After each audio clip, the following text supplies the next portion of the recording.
this is not a drill. If I get arrested or cancelled or unalived, it's because they didn't want their secret past to get out. This is huge. In today's Mindfork, new Animal Kingdom law dropped and everything we thought we knew about Pingu has changed. You see this? And this?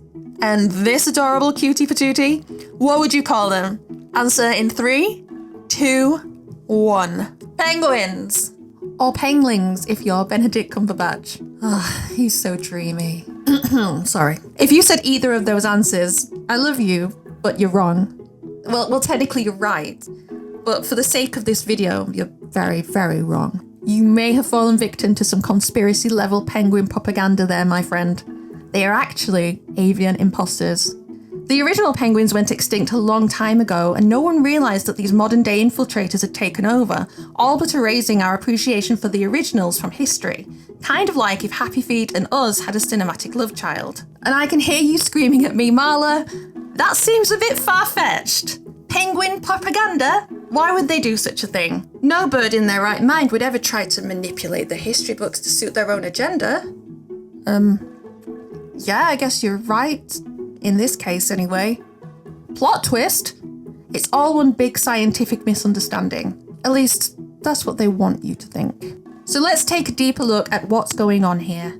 How did this confusion begin? Great auks, or Penguinus impennis, lived in the Northern Hemisphere, primarily along the North Atlantic coasts around Canada, North America, Iceland, and Norway. But they were also found as far south as the Mediterranean basin of southern France, Spain, and Italy. Without wanting to be rude, they got around quite a bit. The species was officially named by Linnaeus in his 18th century work Systema Naturae as Alca impennis. Alca derived from the Scandinavian for razorbill, their actual closest living relative. It wasn't until 1791 that the great auk was categorised in its own scientific genus, Penguinus. However, it's worth noting that the term penguin was used as a synonym for great auk as early as the 16th century. There's a fair amount of debate as to where the name penguin originated, but one thing is for sure, great auks did not get their name from being super cringe. They're actually pretty flipping cool, and I won't hear you say otherwise. See what I did there? Yeah, okay, that was pretty auks.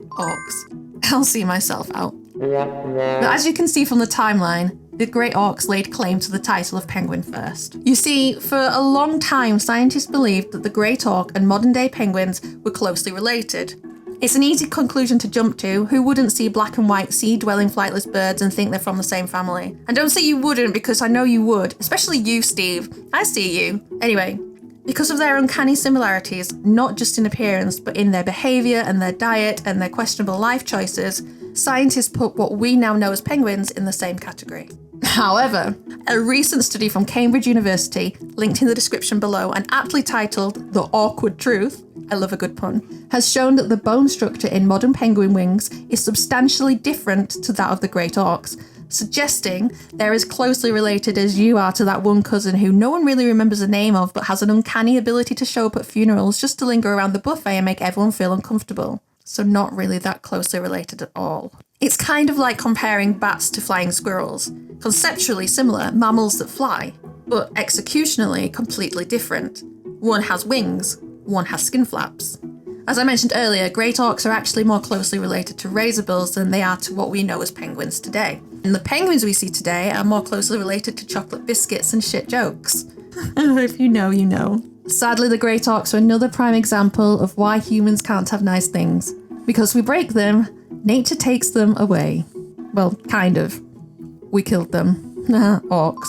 Just like the dodo, we overhunted them for their feathers, their meat, fat, oil, eggs, and skin.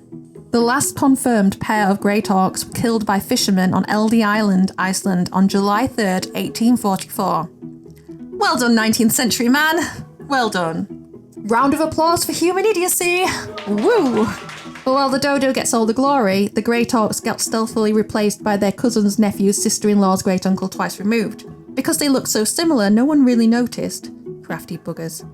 Like the prince and the pauper, but instead of switching back at the end, the prince gets bundled off and fed to giants or something. But it's okay. The great auks don't hold a grudge. Why? Oh. Because they're dead.